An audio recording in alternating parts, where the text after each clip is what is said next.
Bonjour les filles, une petite vidéo aujourd'hui pour des demandes qu'on m'a faites, des questions qu'on m'a posées plusieurs fois, autant en dessous des vidéos que en privé.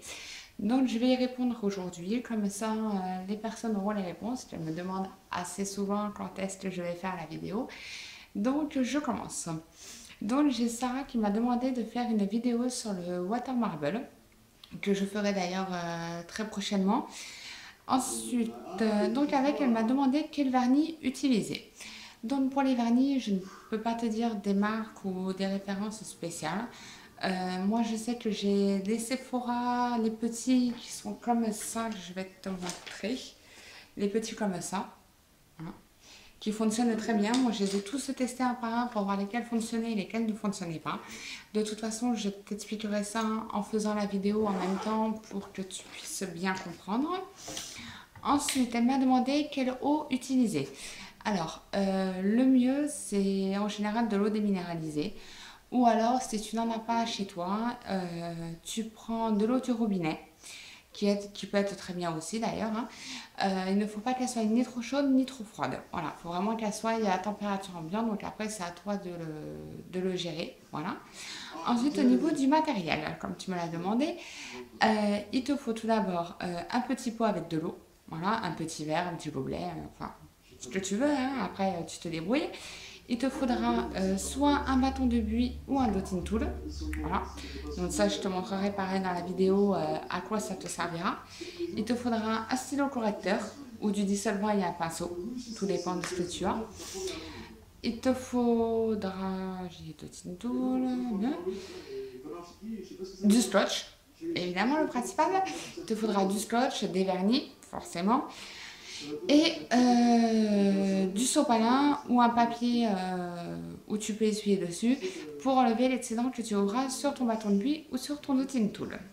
Voilà, j'espère ne rien oublier. Et le top coat pour après la finition de ton water marble. Ensuite, j'ai Lucia qui m'a demandé comment éviter de se ronger les ongles. Très grand souvenir pour moi. Donc, étant petite, j'ai beaucoup sucé mon pouce et je me suis beaucoup rongé les ongles aussi. J'ai ma maman qui avait été en pharmacie en parler au pharmacien, qui celui-ci lui avait conseillé un vernis exprès pour ça. Donc, il avait un goût horrible. Grâce à ça, moi, j'ai pu arrêter. Ou alors, comme elle me disait, la meilleure solution aussi, c'est les doigts dans la crotte et t'es sûre de ne jamais recommencer. Vu, à mon avis, le goût que ça doit avoir, j'ai jamais eu droit, mais je préférerais pas essayer. Voilà. Donc, essaie de te renseigner auprès de ton pharmacien à côté de chez toi et lui pourra te dire quoi faire. Voilà. Ensuite, j'ai Paula qui m'a posé deux questions qui d'ailleurs sont plutôt intéressantes, dont une, c'est un renseignement. Donc, elle m'a demandé où trouver le vernis noir que j'ai utilisé dans la précédente vidéo. Donc, le Nail Art 2. Voilà, allez la voir au passage. Donc, celui-là, on me l'avait offert, il vient de Sephora. Je te mettrai toutes les descriptions dans la barre de description, comme ça tu auras les références et où le trouver exactement. Ensuite, elle m'avait demandé comment faire pour avoir des ongles plus solides. Donc, moi, ce que je fais en général, donc j'ai fait une vidéo sur les soins, hein, pareil, donc je te conseille d'aller la voir aussi, ça peut aussi beaucoup t'aider. Désolée. Ensuite, moi, j'utilise en général un durcisseur que tu trouves partout en grande surface, en centre de beauté, Sephora, Beauty Success et d'autres, plusieurs divers magasins. Tu en trouveras à différents prix.